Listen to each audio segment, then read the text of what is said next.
بالکل جی. نو رستم یو ډېره زیاته تاریخي ډېره زیاته مهمه سیمه ده، خو ولې د رستم یو شمېر چې کوم پلونه دي نو هغه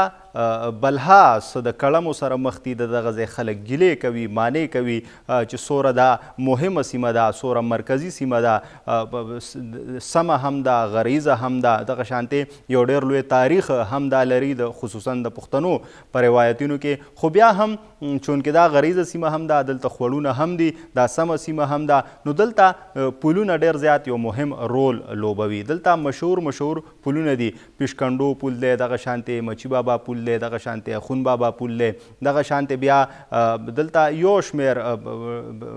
ټاټو پل دی. خو د هغې پلونو حالات څنګه دي؟ آیا هغه د لیدو دي؟ په دې کې سل کاله پخواني د انګریزانو د وخت پلونه دي، نو دغه پلونه اوس څنګه دي؟ بیا دغلته یو د فرش مسله ده او بیا د پل مسله ده. خلک وایي چې په فرش کار نه کېږي ځکه چې د پشکال اوبه راشي نو هغه فرش یوسي، او دغه شانتې مسله بیا وي، او مسله ده چې سلو کورو ماشومان بیا سکولونو ته نشي راتلی. نو هغوی غوښتنه لري چې موږ دپاره مطلب دی چې یو پوخ پل وتړلی شي. نو په دې لړ کې د خلکو غوښتنې څه دي او مسلې څه دي؟ ګورو د شهزاد راجا دا رپورټ. السلام علیکم کتونکو، د مشرق ټي وي خصوصي خپرونه کې زه یم شهزاد راجا ستاسو په خدمت کې حاضر. کتونکو خبره به کو د تحصیل رستم ګڼ شمېر علاقې داسې دي چې هلته کې رابطه پلونه یا خو غورځېدلي دي، اوبه وړي دي، سیلابي اوبه وړي دي، یا د هغې وخت ډېر زیات شوی دی، د هغې سایډ والونه غورځېدلي دي چې د دغې پلونو په وجه باندې روزانه که یو اړخ ته په ټرافیکي پیښو کې اضافه شوې ده، نو بل اړخ ته د هغه ځای ولس چې کوم دی د سختو مشکلاتو سره مخ دی. دا پلونه چېرته دي او کوم ځای کې دي؟ موږ سره اوسئ.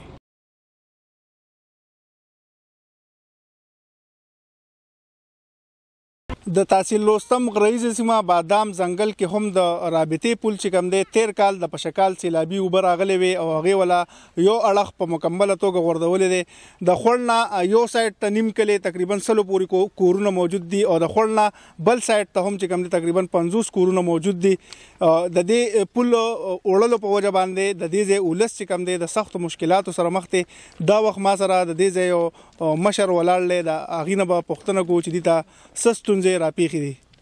دې ته دا ستونزې دي چې دا تیر شوي کال کې چې کوم دی نو دا پل د باره چړکونه پرېوتي وو او هغه ناکاره اوبه راغلې وې او دا فرش ټول وړی دی، او د دې په وجه باندې دې کلي ته ډېر زیات تکلیف دی. دا کم دی خوا طرف ته چې دي 100 کورونه چې هغه دې خوا سکول هم دی، دې خوا مطلب دا چې بازار هم دی، او تګ راتګ به دې ټوله لاره باندې دی. نو دې ته دا ستونزې دي چې مطلب دا چې اوس بیا میاشت 2-3 په شکال ته پاتې دي، او بیا دا خوړونه راځي نو دا لارې به نورې خرابوي. او دې کلي په مرسته باندې ځان له دا فرش یو 10 کاله مخکې جوړ کړی او هغه اوس بیا دې اوبه وړی دی. نو بس زموږ حکومت ته دا خواست دی چې دې دا فرش دا پول بیا موږ له وتړي، ځکه چې دا ډېر زیات چې کوم دی دا مشکلات دي او دا تکلیفونه دي. سکول ته واړه ځي او بازارونو ته موږ ځو، نو په دې باندې ډېر زیات تکلیف دی. دا وخت چې کوم دی موږ سره یو بل ځوان هم موجود دی، د هغه نه پوښتنه کوو چې دې ته څه مشکلات راپېښ دي. السلام علیکم، زما نوم یوسف خان دی. جی موږ د ځنګل کوټې د چینې سره راځي، دا دلته فرش موږ په خپلو پیسو جوړ کړو او دا خوړ وړی دی، سیلابي اوبه راغلی وې، چکرونه پرېوتي وو، نو دا فرش موږ په خپلو پیسو جوړ کړو. بیا هم چې دلته لږه کنده یې کنستې وه نو خلکو پیسې راغونډې کړې په خپله د جیب د لاسه، او دلته دغه وکړو زه ځان ته دومره لاره سمه کړه چې پیل خاله مونږ رابطه پې لکه تلې راتلې شو، خو اوس بیا خوړونه راځي، ګرمی موسم دی، په شکال لا روان دی، نو فرش به بیا هم جوړ کړي شي. فرش بیا اوبه وړو خطره ده، نو مونږ وایو چې مونږ ته چیت وانته پول جوړ شي، پول دې مونږ ته جوړ کړي شي. مونږ د حکومت نه دا مطالبه ده. جی کتونکو تاسو د مشر خبرې مو اورېدې، د ځوان خبرې هم تاسو اورېدې. دې نه علاوه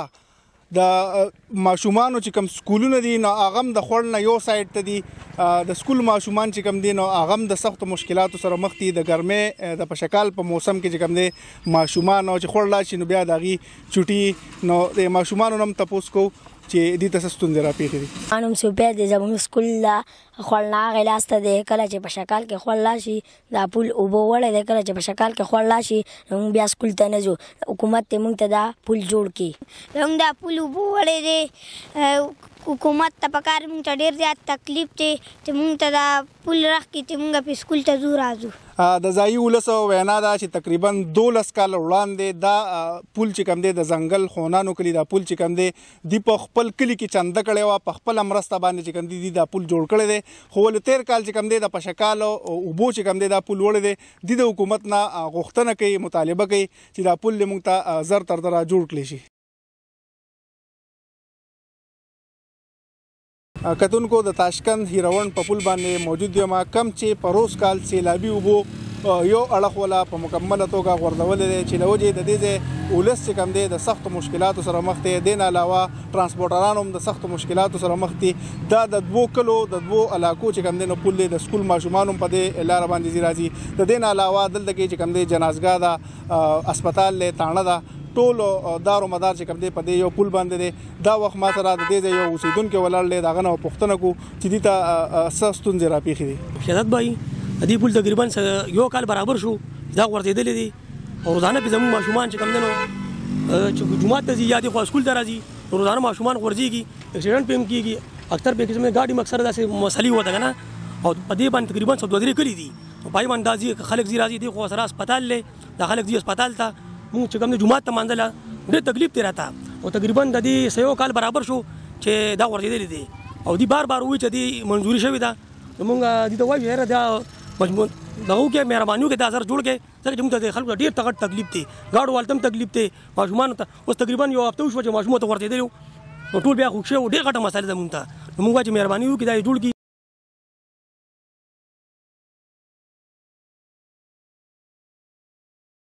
کتونکو دا وخت موجود یم د رستم په ټاټو پل باندې کم چې تقریبا 8 کال وړاندې پخواني ایم پی ای خدای بخلي عبدالاکبر خان د دې ځای ولسو د سهولت لپاره جوړ کړی وو په لکونو روپۍ په دې منصوبه باندې خرج کړي شوي دي. وخت تېرېدو سره سیلابي اوبه رالې دا پل یې بیا وړو د هغې نه وروستو د ټي ایم ای محکمې چې کوم دی دا پل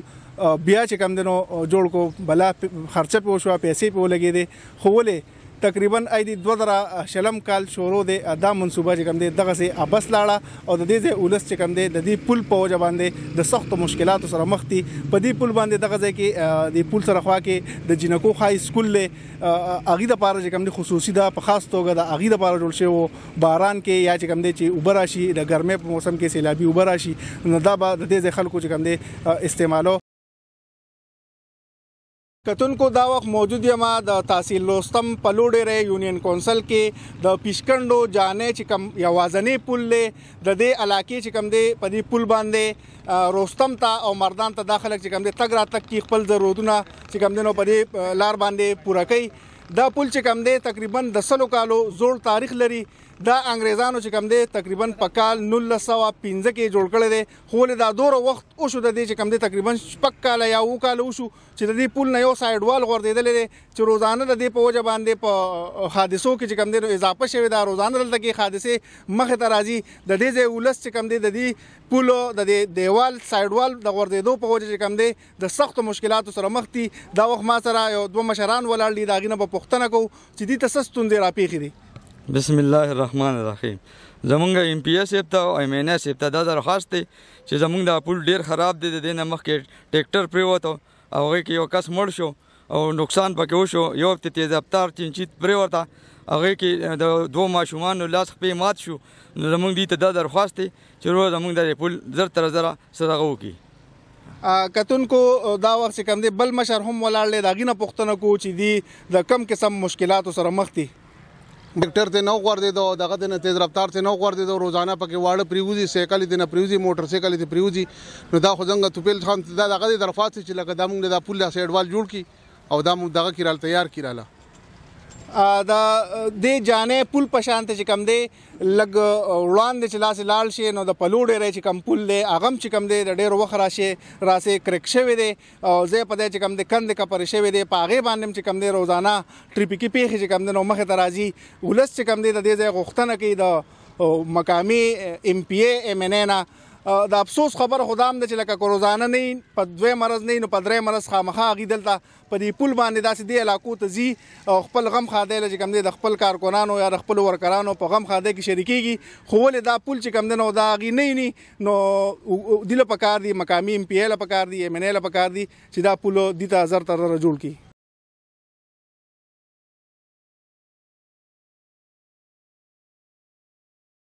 کتونکو د تحصیل لوستم په لوډېرې کلي چې کوم پل دی د نهر اپر سوات باندې موجود یم. زما شاته چې کوم دا پل دی د په لوډېرې کلي د دې تقریبا دام د انګریزانو د لاس جوړ شوي پل دی. 3 کاله تقریبا د دې مو شو چې د دې سایډ وال غورځېدلی دی.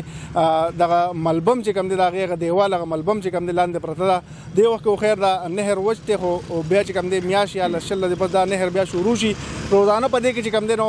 حادثې کېږي چې کوم دی نو بلا خلک ورته غورځېدلی دی. بلا خلک چې کوم دی په دې له وجې چې کوم دی زخمیان شوي دی. دا وخت چې کوم دی یو کاکا ولاړ دی ما سره د هغې نه پوښتنه کړو چې دې ته څه مشکلات راپېښ دي د دې پل په وجه باندې. بسم الله الرحمن الرحیم. دا پل خو تقریبا د 3 کالو نه دا شان خراب دی په دې حالت کې دی او د دې نه مخکې یو 15 کاله مخکې د دې نه یو سایډ وال پرېوتی و. بیا هغه مشترکه کلي یا د ډسټرکټ ممبر په وجه باندې هر څوک چې په هغه ټایم باندې و زما په خیال ابراهیم بیرن صاحب هغې په موقع باندې و هغې بیا بورډ هم لګېدلی دی نو هغه یو سایډ یې وله جوړ کړو. دا بیا پرېوتو دلته تقریبا دا 2 کاله تقریبا 15 کاله خو وشو چې دا پی ټي آی ګورنمنټ دلته نږدې د هغې یو ممبر هم دی.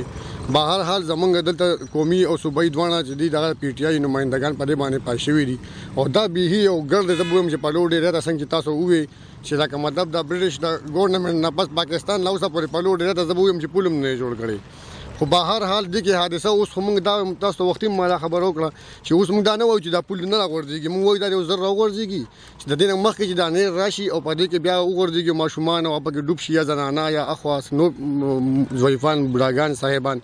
نو د هغې نه ښه دا ده چې دا اوس په دې وچ نهر کې راوغورځېږي نو کم از کم خلک به پرې خپل تګ راتګ بس کړي. ځکه چې لوډ خو پرې هغه روان دی هیوي ټرکونه پرې روان دي ټرافیک خو پرې داسې روان دی بالکل لکه تاسو به وایئ چې لکه دې کې هېڅ فرق نشته ځکه چې خلک کم خو هسته متبادل لار نشته او ټول زمونږ حکومت صوبایي حکومت خو اسپیشلی په دې باندې هېڅ قسم تقریبا دا 5-6 سال نه دا مسله ده او هر په لوډ هر یو کس ته د دې نه مسله ده. خو زه به دا ووایم چې دا دې کې بس د دې خپل څه ذاتي مسلې یا بس نور څه دغه ځکه چې دا خو دې لپاره هم یو ښه خبره ده چې عوام پرې خوشحالېږي ووټ وله ورکوي په دوباره وله ورکړو په درېیم ځل به یې وله کېدای شي په دې وجه ورکړی وي. خو چې دا حالات اینو نو زه به دا ووایم چې د دې پل موږ یو د غټې حادثې په تمه یو. الله پاک دې خیر کړي چې په دې کې حادثه ونه شي. کتونکو تاسو د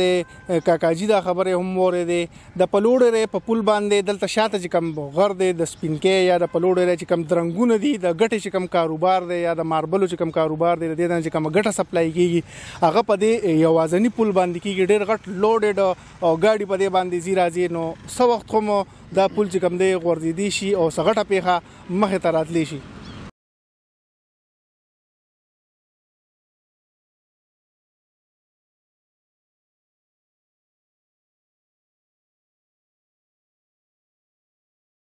کتونکو د صوبایي اسمبلی ممبر توفیل انجم دا وخت موږ سره موجود دی. د دوی نه به پوښتنه کوو چې کوم تحصیل لوستم کې یو شمېر چې کوم پلونه یا خو اوبه وړي دي سیلابي اوبه وړي دي یا د هغې وخت ډېر زیات شوی دی د هغې سایډ والونه غورځېدلي دي. د دې نه به پوښتنه کوو چې دوی د دغه پلونو په اړه باندې څه دریځ لري. MPS په بادام کې یا د تاشکند پل چې شو یا دغه د روستم کې د ټاټو پل دی یا د پیشکنډو پل دی یا د پلوډېرې پل دی عوام چې کوم دي د سختو مشکلاتو سره مخ دي. تاسو په دغه هکله باندې څه وایئ؟ بسم الله الرحمن الرحیم. شکریہ شهزاد بھائی.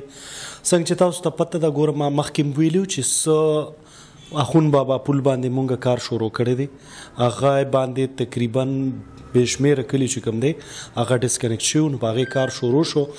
باقي پاتې مونږ 4 کروڑ روپۍ په اریګیشن کې د مختلفو پلونو دپاره ایښي دي. هغه به م انشاءالله تعالی ټینډر الریډي اکسین صاحب به دې هفته کې به کي انشاءالله او چې هغه ټینډر وشي بیا به هغه ټیکهداران به پراپر کار شروع کړي. نو پیسې هم شته څه پروسس کې دي څه شروع شو او دا چې کم پاتې دي نو دا به لکه د مچي پل کم از کم د دې دا د انګریزانو د وخته پل دی. د پیشکنډو پل دا د انګریزانو د وخت جوړ کړی پل دی او دغه شانتې د پلو پل هم چې کوم دی انګریزانو جوړ کړی دی. خامخا د هغې د دې دومره 100 کالو نه به زه وایم چې زیات کېږي نو هغه به خامخا ایکسپایر کېږي ځکه چې هغې هر دغه ته 100 ایئرز هغه ورکړي وو ایکسپایري ډیټ. نو زه دا وایم چې کم دا دغه کېږي نو په دې کې به مونږ انشاءالله تعالی مرمت هم کو او چې کم مونږ ته لګي چې یاره دا بیخي جوړول دي نو هغه به مونږ د سره هم جوړو انشاءالله تعالی.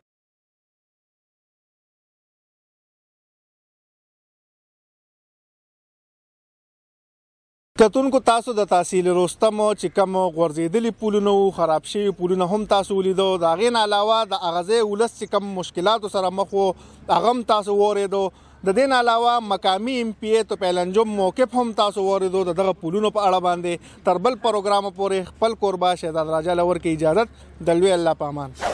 جی کتونکو تاسو د شهزاد راجا دغه رپورټ وکته سوره تاریخي سوره زاړه پولونه دي خو ولې د نه پاملرنې له وجې هغه څومره په خسته حالۍ کې دي څومره په بد حالۍ کې دي خصوصا چې کومه د ځنګل کوټې چینې علاقه ده چې هلته کومه د فرش مسله ده چې خلکو په خپله توګه خپلې پیسې د جیبونو نه هغوی راټولې کړي دي او ځان له یو فرش اچولی دی تاسو دغه کنده هم ولیده خو ولې بیا چې کله اوبه راشي او دا هر کال راځي هر په شکال کې نو دغه دوره زورورې اوبه وي چونکې غریزه سیمه ده چې هغه فرش ټول یوسي او دغه شانتې د خلکو هغه پیسې په سیند باندې لاوشي پیسې خو یو طرف ته خو بیا په سلګونو ماشومانو ته او دغه شانتې زنانو ته مشرانو ته مسله وي چې هغوی بازار ته سکولونو ته بیا نشي راتلی نو باید څنګه چې موږ وایو بار بار وایو زموږ حکومت نه شکر دی څه کمزوری دی نه ړوند دی نه کوڼ دی نه شل دی خدای پاک ورله انتظامي صلاحیتونه هم ورکړي دي جیبونه هم ډک دي پیسې هم شته دی خو بیا هم د خلکو مسلې هغه په خپل ځای دي او له بده مرغه دغه مسلې په داسې حال کې په خپل ځای دي چې دعوې ډېرې زیاتې لوړې کېږي که دعوې نه وي او بیا هم مسلې وي نو خیر دی بیا خلک څه دوره ګیله نه کوي خو چې کله وعدې لوړې وي نو بیا خلک چې مسلو ته ګوري نو ډېر زیات د هغوی زړه خفه کېږي هغه که هر څنګه مسله وي نو خلک ګیله کوي حکومت سره ډېر لوی چانس دی وخت هم ورسره ډېر زیات دی مطلب یې چې پیسې هم ورسره شته او دغه مسلې داسې نه دي چې ګینې موږ وایو چې خلک هغه مس شوي دي بلکې د هغوی مجبورۍ دي خلک خوارمس نه دي بلکې مجبوره دي ځکه چغې وهي او د مطلب یې چې دغه شانتې رپورټونه مخې ته راځي زموږ مسله هغه که د ډهي خان ده هغه که مطلب دا د بردیر ده او هغه که بیا زموږ د مردان د رستم ده ټولې په انتظامي توګه یو شانتې مسلې دي حکومتونو لا دې ته پاملرنه پکار ده دغه شانتې بالکل په بنیادي توګه دې طرف ته چې کوم دی نو منډې ترڼې وهل پکار دي او چې څه هم د دوی نه کیدی شي باید وکړي ستاسو غږ کې به انشاءالله ستاسو غږ هغه موږ پورته کوو دغه شانتې حکومتونو ته به او اعلی چارواکو ته به رسوو او هیلهمن یو چې انشاءالله العزیز حکومت په غوږونه کلاوي سترګې به پرانیزي او دغه مسلو دپاره به د حل لارې چارې لټوي د بل ستاسو غږ پورې در نجات غواړو الله په امان